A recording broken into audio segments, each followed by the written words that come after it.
Salam alaikum la famille des Z, j'espère que vous allez bien ainsi que tous vos proches. Bienvenue à tous et à toutes chez Renard des Surfaces, la chaîne qui parle, qui vit et qui respire le football. Les amis, on va parler de la rencontre entre l'Algérie et le Togo.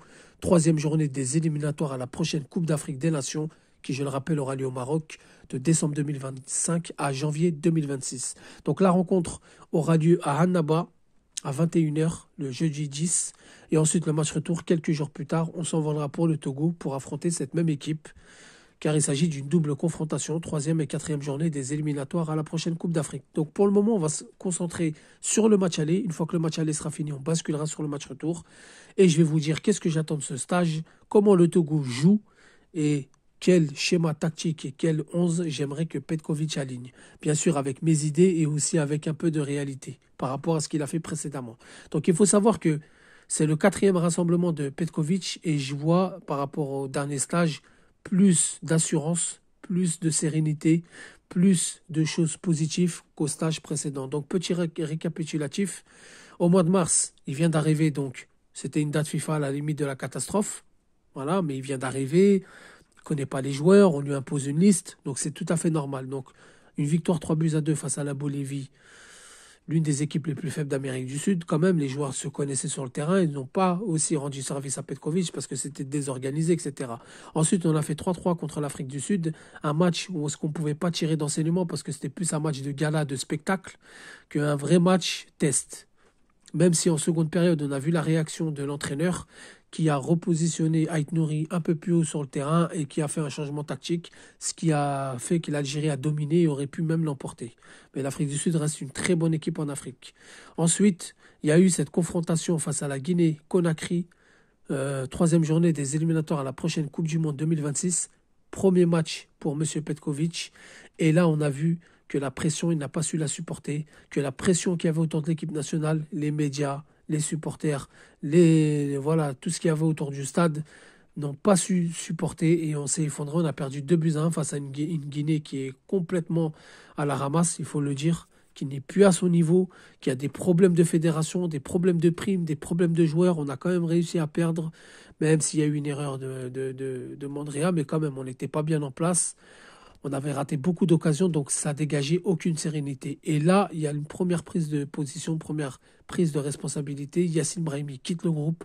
Et face à l'Ouganda, lors de cette quatrième journée des éliminatoires de la Coupe du Monde, on a vu du mieux.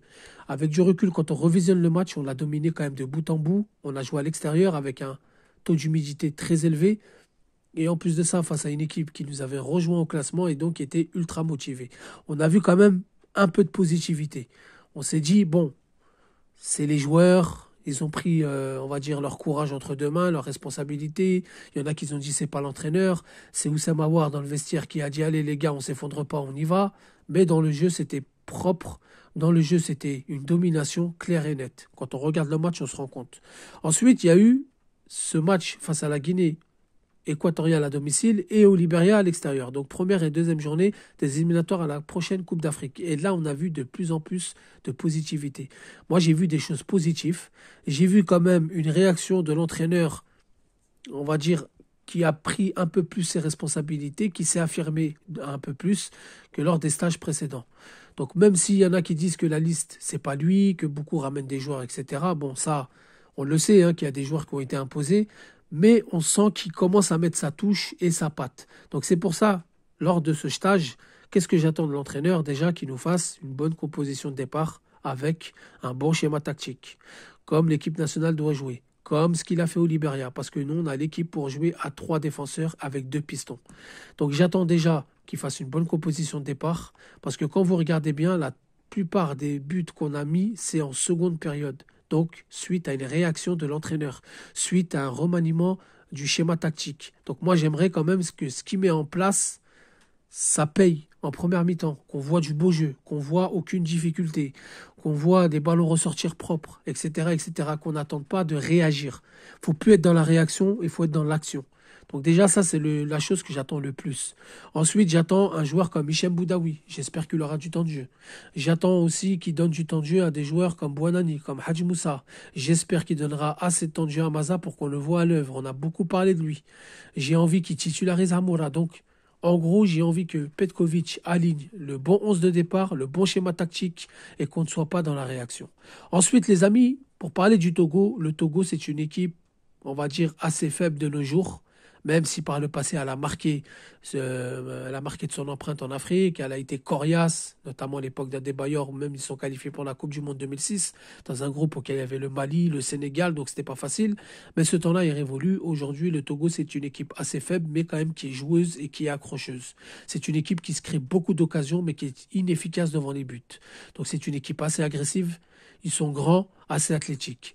Par contre, au niveau de la rapidité, au niveau des déchets techniques, cette équipe en a beaucoup de déchets techniques, a une équipe qui est facile à prendre dans le dos. Donc c'est pour ça que si on joue bien compact, bien serré, si on resserre les lignes et qu'on ressort les ballons sur des transitions rapides, bon à domicile, je pense qu'on aura la possession de balle et je pense qu'on aura la domination, après Allahu Alem, mais voilà, il faut quand même être toujours en mouvement. Ce qu'on a fait au Libéria, il faut le reproduire face au Togo. Il n'y a même pas à discuter.